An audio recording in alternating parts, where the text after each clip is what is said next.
Hey, welcome back. My God, it was a busy one today inside the studio. This is my day of play, where you're taken into the real events and actions of how it happens long before the process of editing or cleaning up. This is how it really goes. Today, we're spending time with one of the creators of the documentary, a three-parter on this, Nothin But a Good Time, which can be found on Paramount Plus. It's Jeff Tremaine. You might remember him from Jackass. Yeah. Plus, he's the one that did The Dirt about Motley Crue. Then we're going to spend a few moments with YA author Cynthia Leitich Smith, who has opened up many doors for young readers to learn more about Native American folklore. In fact, she calls it modern lore. Conversation number 3 gets extremely hardcore real. It's with historian Dr. Allan Lictman, who has predicted 9 of the past 10 presidential elections. Then we're going to wrap things up with rocker James Gates, the bass player for the group Salems Childe. You are going to love this man's rock. Oh, it's perfect as we head into a brand new season. This is my day of play, completely unedited in the way of meeting the wizard behind the curtain. You're latched through. You can say hello. Hello and good morning, Jeff. How are you doing today? Good. How are you? Absolutely excited to talk with you because I'll tell you what, this is coming out at the absolute perfect time because classic rock radio has finally adopted hair bands and they're playing them over and over again. And this fits right along with it because the younger generation needs to know the story. You're there, Jeff. Yeah, it's wild, right? Like these songs have actually lasted 40 years now, right? Or, 40 to 30 to 40 years. So, and they're not going away. So, yeah, it's awesome. Like, it's crazy to me that it's classic rock. It makes me feel old, but. But, even though when I listen to it today, maybe this is what my parents went through. It doesn't feel old. I'm still excited to hear it every time it pops on. Yeah, I mean, same with me. Like, and there's just so many memories attached to all of it, too. So it just.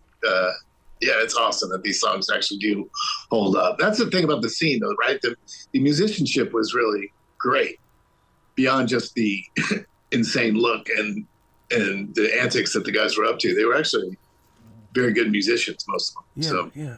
Well, that whole entire L.A. music scene, I mean, my God. I mean, if you weren't in a club that night, it's like, okay, what's wrong with your band? Okay, let's form a new band. Let's go. I mean, look at what happened with Guns N' Roses and L.A. Guns. I mean, everybody was just getting together.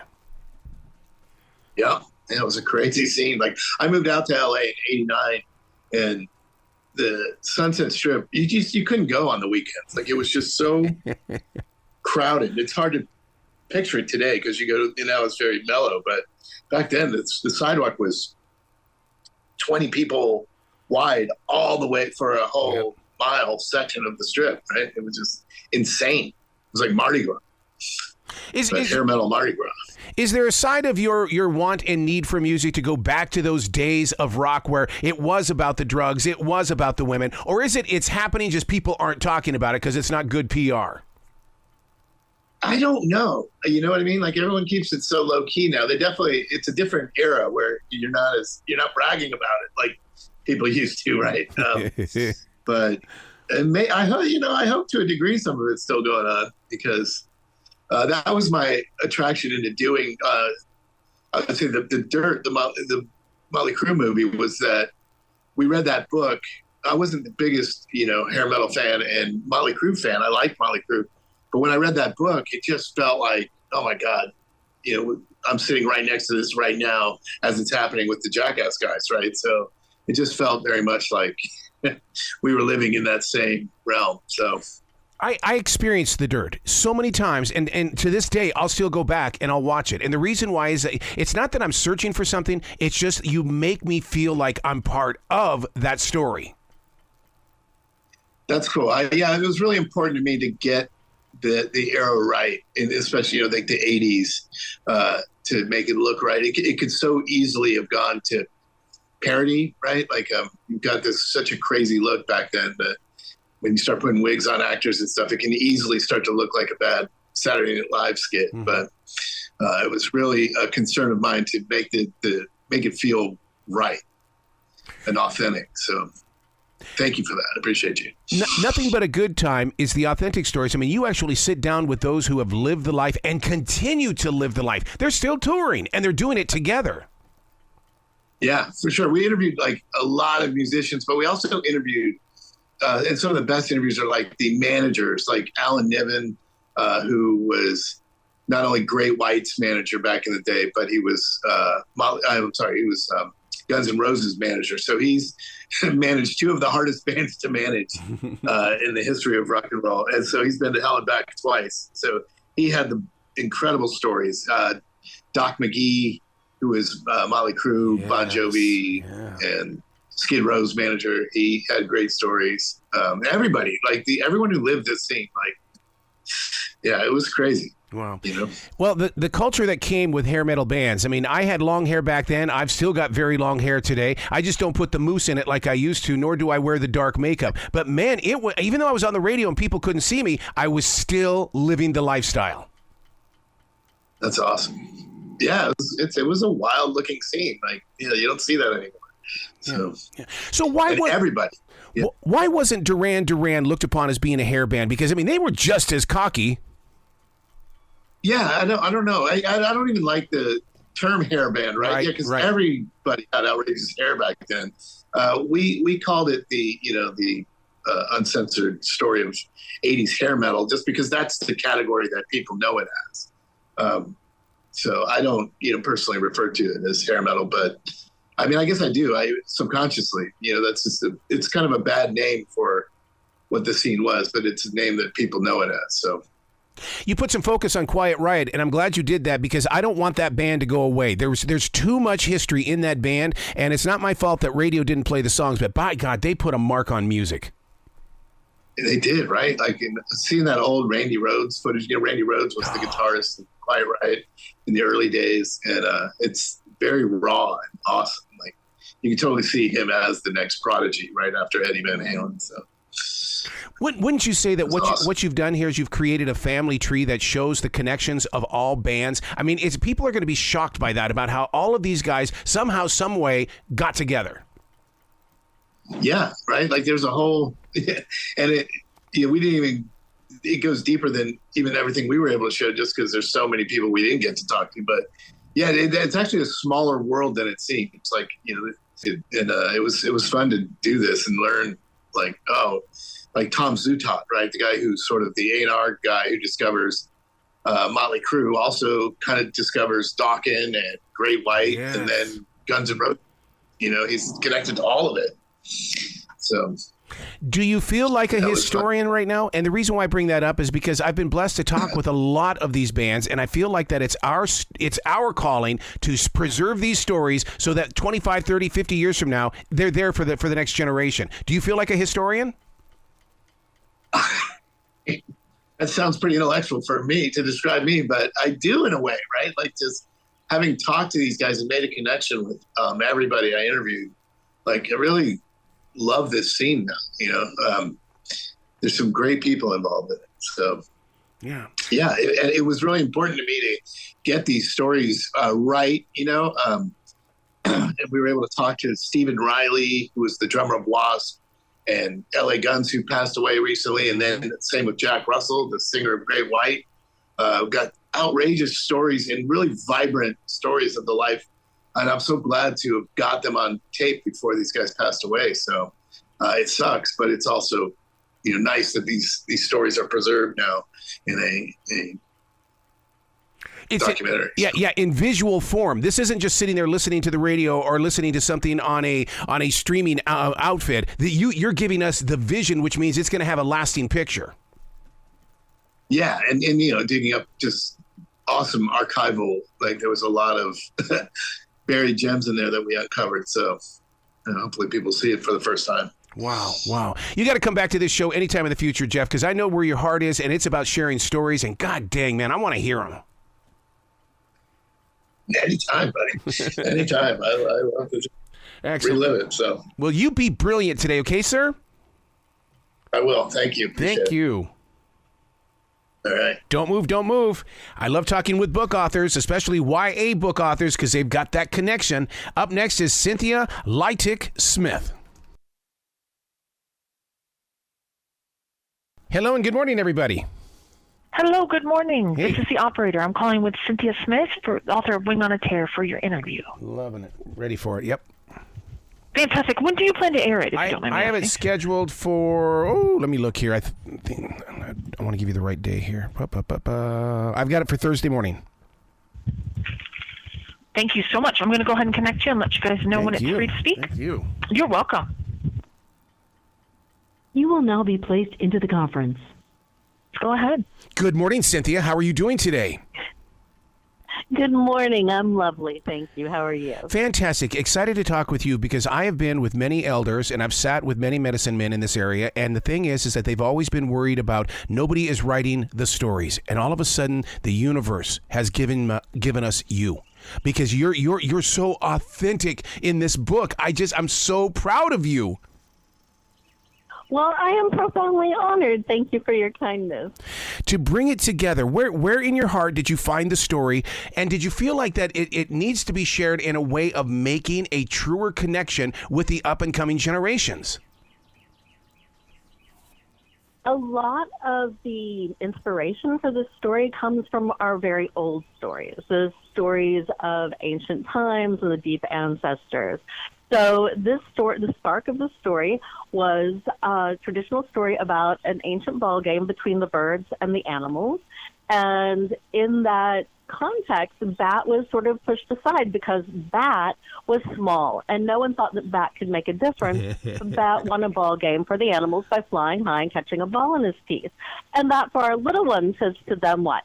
That little ones can make a difference, that we each bring our own gifts to every situation, that when we look at each other, we should see what someone has to offer and not discount them simply because of difference.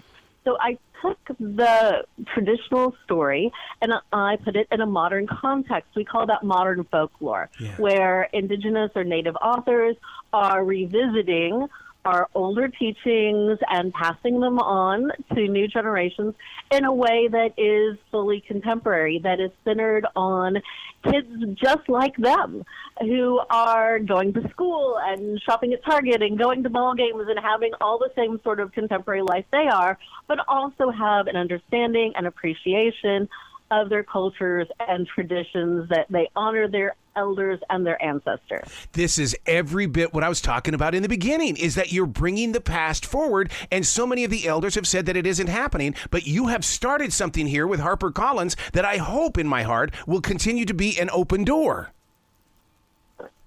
Thank you. I'm honored. I will say it is an intertribal creative community that stands with me in pursuit of this goal. We have a rising generation of storytellers. If you look at the work of Navajo author Brian Young and his Heroes and Healer of the Water Monster books, those are also modern folklore, and they're a wonderful reflection of both modern, Dene, our Navajo life, Rose life, but they are also hearkening back to these timeless teachings that I genuinely believe are just as relevant today, if not more so. And the more indigenous storytellers we have rising, the more tribal teachings will be naturally integrated into their work. It's not as though these are books that are not for our kids as well, right? We're not just trying to teach the outside world. We're trying to show our kids they belong in the world of books.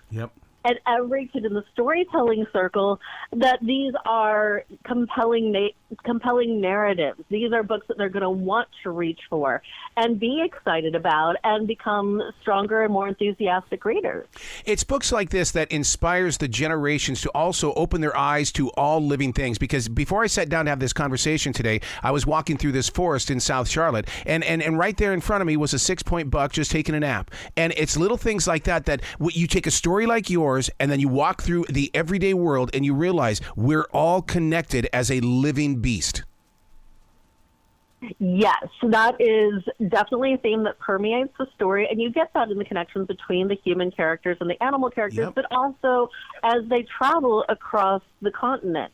They are camping out in the woods, they're going to small towns and big cities, they are visiting fishing ponds, they're very much fully integrated into our larger world. And so often I think that we just are conscious of our immediate physical surroundings, and so often people are flying over, are driving through without really getting into the world in a tactile and resonant kind of way. But kids are wonderful at that, right? They are really creatures of wonder. When you see a 5-year-old or a 15-year-old experiencing some aspect of nature for the first time, it is fresh, it is prescient, and it permeates more deeply because anytime there's a first in our life, we feel it, and the book gives every child an opportunity to have this journey vicariously looking through the eyes of these young heroes.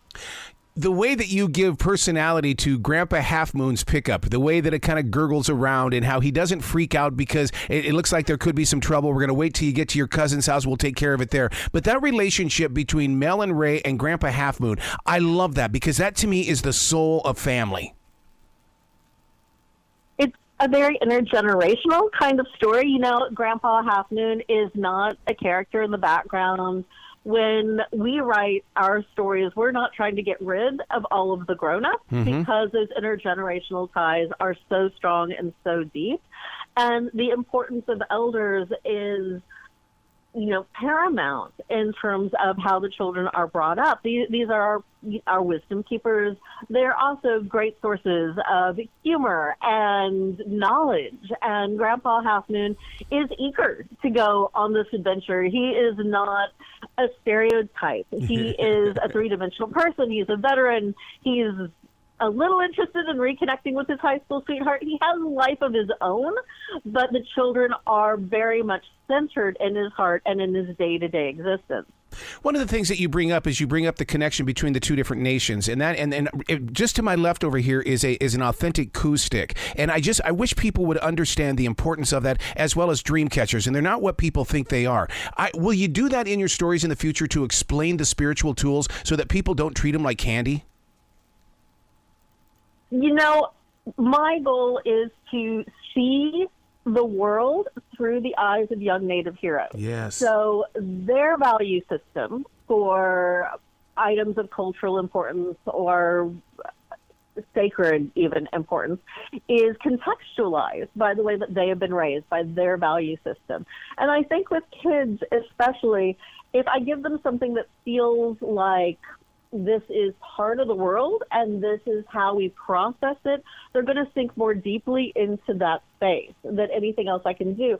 If I show them the reverence that Melanie and Ray have for Bat, or when they encounter, misrepresentations of their cultures out in the world, that's going to permeate more deeply with kids and teens because they're going to feel what those young Native heroes are feeling. If they come across a cigar store Indian, that's going to come one way if they are not grounded in Muskogee, Ottawa, Seminole, Cherokee point of view than it is if they really are. And they're seeing that stereotype, but they're seeing it juxtaposed against these characters who they love and who are funny and who are very much people of today. Yeah, this is going to create conversation and relationships with those who are not Indigenous, and the reason why is because they're going to read this book in their libraries or in their bookstores, and they're going to say, "This is Mel. This is Ray. I know these guys. They go to my school. I want to ask questions." Yes, the goal here very much for non-Native kids is for them to, fully recognize and appreciate that we have a past, a present, and a future, but also that we're real human beings. We are not misty, legendary creatures of yore. We could be your neighbors. We could be your dentists. Yeah. We are still here, and we always will be. Wow. Where can people go to find out more about you, Cynthia, and your circle of authors? Because I really want to promote that. My website is at cynthialeidichsmith.com. They can also go to HarperCollins, Harper Kids, and look for information about Heart Drum, which is a Native-focused imprint of the publisher and really features on modern-day narratives authentically created with hope and humor and healing by Native people. Wow. You got to come back to this show anytime in the future, Cynthia. The door is always going to be open for you. Mado, my friend. Thank you. Well, you have a brilliant day today, okay? You too. Thank you. Thank you. Hey, like that. Thank you. All right, we're going to get serious next. You might like this, you may not like this, but this man has been predicting presidential elections, and he's got it right 9 times out of the past 10. It is Dr. Allan Lictman. Hey, what's going on, Mr. Michael? I'm doing well. I hope you are too. I have Dr. Allan Lictman. Your heart out is 57. Excellent. Good morning, doctor. How are you doing today? Doing well. Good to be with you. Well, I'm excited to share a conversation with you because you know history, and history has always been my love in life, because to me, that's how you make it a life of being in the present. You've got to know where you came from. Precisely, and too many people don't or have a distorted view of it. I could just see you doing your notes. In fact, I would love to look at the way that you can break things down. I call people like yourself a defragger. Something happens, you start breaking it down like a computer defrags itself. That's correct. That's what I do. Been doing election prediction since before you were born. Reagan's re-election in April 1982, nearly 3 years ahead of time, when 60% of Americans said he was too old to run again. It was the first of many predictions that I've made against the grain of the pundits and the pollsters. How do you trust your heart in a situation like that? Is it something that you're, like Nostradamus, you can see it right there in front of us? No. I wish I, had that kind of vision. I'm not Speaker Mike Johnson, who claims he has a pipeline to the Almighty. I'm an historian. My system is scientific. It ignores the pundits who have no scientific basis for their opinions. It ignores the polls, which are snapshots and are abused as predictors by clerks like Nate Silver, who compile polls. And of course, assured us Hillary Clinton would win in 2016 overwhelmingly, whereas I correctly predicted, standing virtually alone and taking a lot of abuse in 90% Democratic Washington, D.C., where I teach, I predicted Donald Trump. So how am I able to do this? The keys reflect how American presidential elections really work as votes up or down on the strength and performance of the White House party. Mm-hmm. So they look at things like midterm elections for the U.S. House, incumbency, internal party contests, third parties, short and long-term economy, policy change, social unrest, scandal, foreign/military failures and successes. And only 2 keys have anything to do with the candidates, and they're very high threshold keys, asking whether the candidates are one of those once-in-a-generation, truly inspirational, broadly transformational candidates like FDR and Reagan. Mm-hmm. Is it kind of odd that we're not really hearing anything about the congressional elections for this November? I mean, I'm not getting any vibe on that. The presidential elections have really sucked the oxygen out of everything else. And we know how important congressional, no matter who wins the presidency, if you want to get something done in major ways, you need to work with the Congress. Yeah. You talk about third-party candidates. Well, there for a while we had one, but now he's joined one of the teams. Does that cause any type of interference? Yes. The fizzling of the third-party candidate turned one of my keys in favor of the White House party. Look, the keys fully take into account the transition from Biden to Harris. It cost them 1 key, the incumbency key. But Harris may have contributed to the fizzling of RFK Jr. because voters no longer have to choose between 2 old white guys. Hate saying that, being a 77-year-old white guy myself, but it's true. She may also have contributed to the dampening of protests, salvaging the social unrest key, because Biden, the big target, is now in the background. Right. So the keys take into account the special circumstances of this election. Everything is turning toward the Electoral College, and what I do not want to hear from these young adults, and I love them all, is that I'm not going to vote because the Electoral College is going to make the decision. We've got to get to those young people and let them know how important their voice is. Voting, at the end of my New York Times video where I made my prediction, I said, but in the end, the choice is still up to you. Mm-hmm. You've got to get out and vote. And you can't, say I'm not going to vote because I'm in Maryland where the Democrats win anyway, or I'm in Alabama where the Republicans win anyway. It doesn't work that way. Plus, you got a whole raft of other elections that, as we discussed, are important in every single state in the country. Yeah. Doctor, you being a historian, you know that back in 2019 and into 2020, there was a lot of violence in this nation, especially when it came to Portland, Oregon. It's almost like they're trying to redesign that violence again. It is a shame there's been so much violent rhetoric in this campaign. And the other thing is the proliferation of guns. Yep. J.D. Vance said, well, shooting of these poor school children is just something we have to live with. It's just a fact of it. That's utter nonsense. The United States is unique. We have more shootings of school children and generally mass shootings than all our allied nations in North America, Asia, and Europe combined. An American is 20 times more likely to be murdered by a gun, 20 times, not 20%, than a resident of our closest allied nations. Foreign policy has got to be very important. I have two friends that are over as humanitarians in Ukraine, and it's one of those things that really affects the soul of so many people. Being, part of that foreign policy plan, even in the Middle East, I mean, there's got to be answers there as well. Yes, I split my two foreign policy keys. Okay. I counted the Middle East as a failure because Gaza is a humanitarian disaster with no end in sight.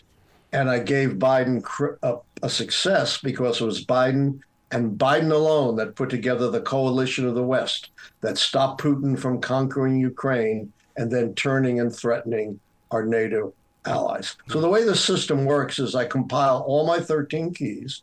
If 6 or more go against the White House party, the Democrats and Harris, they're predicted losers.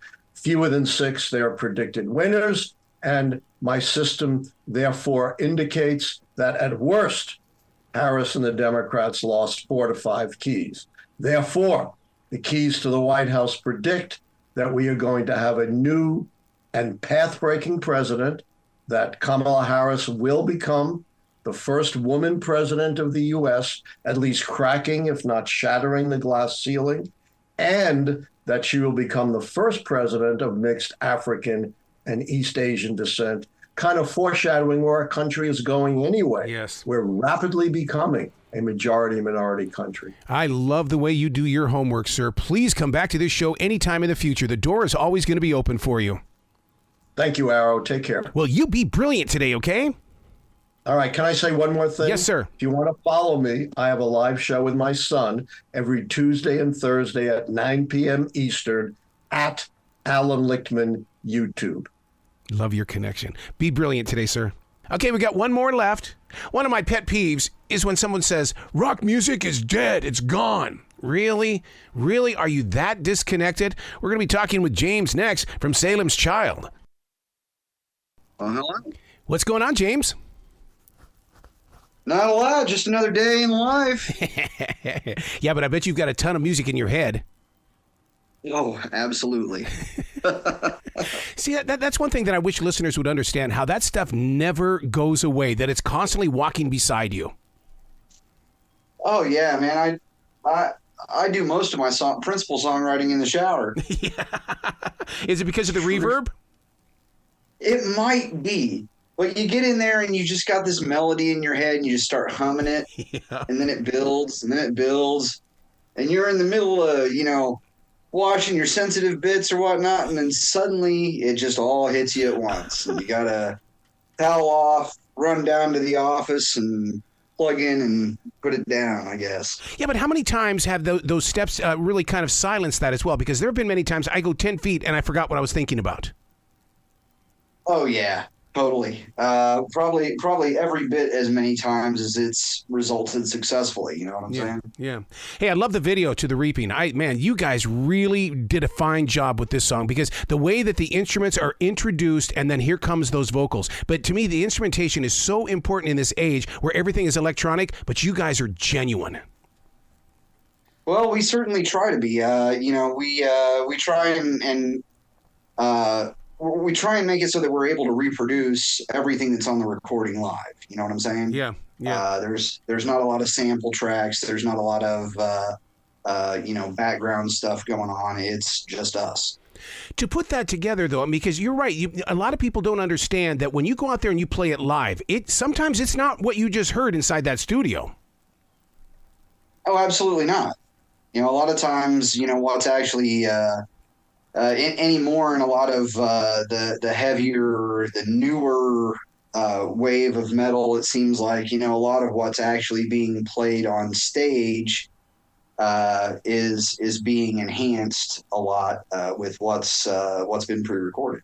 Would you say? And there's a lot of things that are going on stage that are enhanced with pre-recorded material. Mm-hmm. Would you say being up on that stage? Would you say being up on that stage is just like a gigantic jam session then?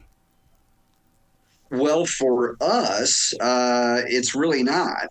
For us, we do try and get very close to the way that we recorded it. I think that, the only thing that we've got going on in our ears that the audience doesn't hear is a click track. Yes. Yeah. Which, man, maybe it's a radio thing, but when I was in the studio and I had that click track, I was tuning that thing out. And it's like, man, I've got to pay attention to that thing. Well, it's interesting that you mentioned that, because what I've noticed with a click is the only time that I notice it at all, even when it's going on stage, is if my pack dies and I'm missing it, or if I'm somehow off of it. So it's just kind of become part of the background at this point. Is there a side of your creative imagination that attaches itself to why isn't radio playing more music from Unbound? Because radio is starving for attention right now, and an album like this really would rock up new rock as well as, something new to put on a classic rock station. Well, I think it's becoming increasingly difficult, or maybe just, my awareness of kind of how the industry works kind of behind the scenes as far as getting music on the radio, particularly like FM radio these days. It's been a really eye-opening experience. It doesn't operate at all, the way that I had imagined. It's not simply just on merit of having a great song and it's going to make its way to radio. It takes a lot of effort and a lot of push from people on various sides of the industry. Yeah, especially that fan, especially the music fan, because, they've got to be calling those stations or writing to them saying, hey, look, here's something that we're getting into. I can get it on Spotify if you want me to go there. I'll go get it on another streaming, but I want to hear it on my favorite radio station. Right, but is the modern audience that committed anymore? Right. So it becomes that much more difficult to get that sort of listener engagement with a radio single, because they don't have to email the radio station and then wait around 5 hours for somebody to work it into rotation. They can just go to Spotify or Amazon or Tidal or whatever their favorite streaming platform is, click the link and they've got it right now. Yeah. How do you get the attention of those that are on Spotify? Because, even as a podcaster, you've got to play that game every day. Man, that's a really great question, and I wish people had a better answer for it. But really the trick is to find your way onto playlists. Find your way onto people's playlists, and that way you're going to get introduced to audiences that may not have previously, intentionally gone out and looked for you. So being able to work with, others inside the industry or people that have, large followings on their playlists, being able to work your way into those playlists, that's how you expand your audience. Yeah. Let's talk about some of your music on this album. How about Close to the Bone? I can't drive my car under 80 miles per hour while listening to this song. Well, then that would be a pretty dangerous song, I would think. But yeah, we chose that as the first song off of the album, or the first song in the track order, kind of the way you would when you're setting up a set list to play a live show. And you just want to grab them by the throat and hold on for the whole thing. Just hit them hard, hit them fast. Absolutely, and that's exactly what I felt. But the problem is, though, is that once it was done, I wanted to hear it again. It's like, okay, I got to get to the second track, but no, I'm not done with this one yet. Well, play it as many times as you need to, my friend. Joe Rodriguez is featured on The Reaping. Listeners, are they familiar with Joe? I would hope so. I mean, we're all familiar with Pissing Razors. Yep. They're getting ready to celebrate 30 years of their particular brand of psycho punko metal, and we're gonna go on a short little week and a half run with them in October in Texas to help celebrate. Wow! But Joe was a friend of our singer Johnny's. And they met in the Navy and made a little bit of music together back in the 90s. So a lot of good stories in that side of the camp and whatnot. And it was just an absolute pleasure to get to work with Joe and meet him and spend a weekend with him recording the video and doing the final production on that song. Speaking of branding, you guys have got your own space as well. You guys have that one sound that nobody else is doing, but yet they'll try it, though. I certainly hope so. I mean, we like to think that all of our individual influences are present in the music, but we don't try and sound like any of them. So I think that's, part of what lends itself to having more of a unique sound and really if you're going to call yourself an artist or whatnot, you're not setting out to sound or look or feel like somebody else. You really, if you've got something to say, you want to say it in your own voice. Yeah, and this particular one, what I love about you guys is every time you release music, there's a new sound, there's a new vibe about it. And to me, that's what music is all about. It shouldn't sound like the last album, like the last album, like the last album. Well, when Rob and I put this band together back in the mid '90s, our number one goal was to push each other as musicians and push each other creatively. And if your sound isn't evolving and that's your primary goal, I think you'd fail. Yep. So, I think we do try and push ourselves to try different things or experiment with different things. And with this album in particular, we kind of had an eye on a number of things that we had picked up from people that were in the industry, like on the record executive level, and kind of some of the things that stood out to them in our music as positive. We tried to enhance that, and we tried to kind of work with songs that were within a more reasonable song length for radio play in a lot of cases. When you're putting a song like She Sells Sanctuary together, do you sit down and think about the light show that this could bring? Sometimes. We had another cover of Cloud from Sponge that we did kind of in conjunction with the last album.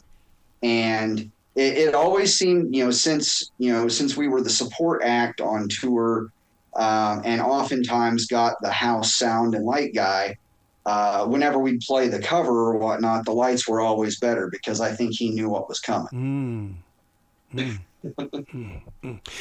A play of words inside your music this time around. No peace, no war. That took me about 2 or 3 times to sit there and go, I don't understand. And then when it clicks, it clicks. Well, good. I think that that song and Through Fire, yes, the one that follows right after it in particular, are very layered, and they're very open to interpretation by the listener. And I think without trying to get too political, we wanted to at least add our voice to that discussion without necessarily taking one side or the other, just kind of as we see it. The way that you put those together, though, to me, it reminds me of the days when Queen used to do that with their songs, where they would put two songs together, because you're right, they do marry very well together, especially when you've got that song Through the Fire, in the way that it is such a concert changer with fists in the air and voices, singing loudly. I mean, those two songs go together. We certainly feel that way. And that was actually a very, very easy choice when it came time to decide the song listing on the album. We absolutely knew that those two were going to be together. We just didn't know exactly where they were going to end up on the album. Wow. What kind of thought goes into that process, James? Well, I think you kind of try and tell a story. You want to take the listener on a journey. I think in a lot of ways in the digital age, people seem to be very like single song focused, where they might pick 2 or 3 songs off of an album, and those are really the only songs that they listen to off of that album.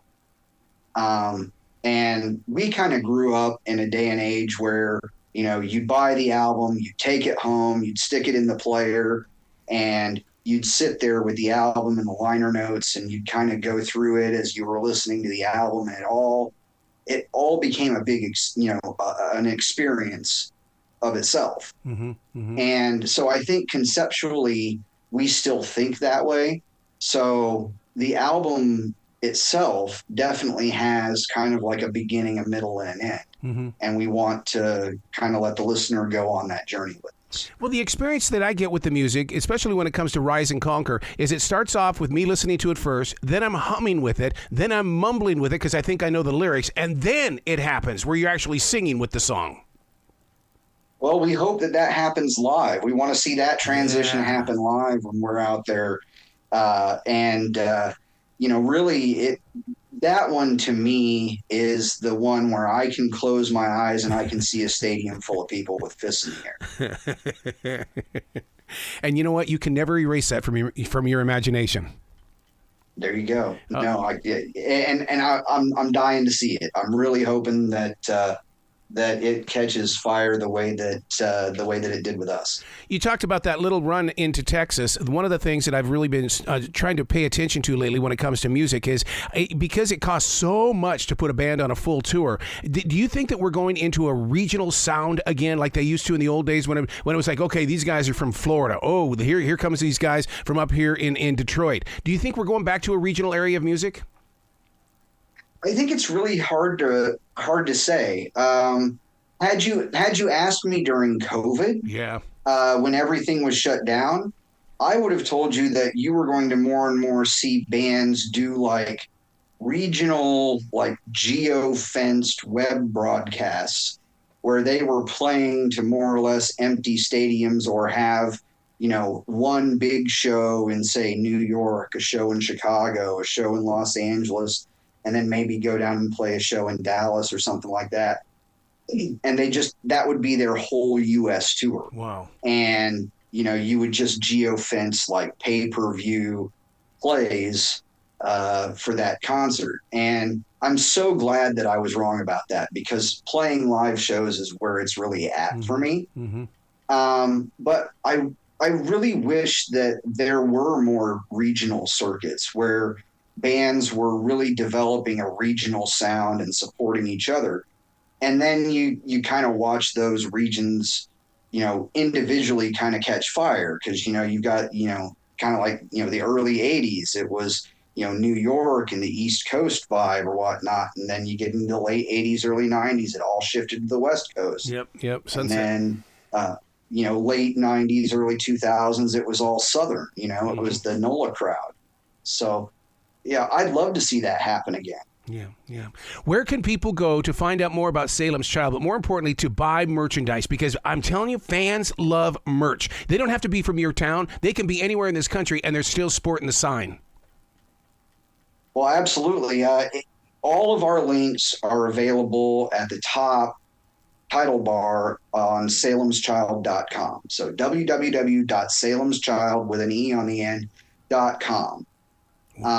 And from there you can get to all of our links, and I think we've even got a link up there that will take you to all of the streaming sites where you can either download or stream Unbound. Well, dude, I hope you get to play one of the festivals that are kicking up here in Charlotte, because, I mean, our last festival here was a huge crowd pleaser, and people came from everywhere. So I'm hoping next year or somewhere along the line, you guys become a part of this. I've got some really good friends in North Carolina, so I am dying to get this band down there. Yeah. So, yeah, we would absolutely love to make that happen. Absolutely. Please come back to this show anytime in the future, James. The door is always going to be open for you. I really appreciate that, and I appreciate you having me. All right, man. You be brilliant today, okay? Yeah, you too, man. Thank you.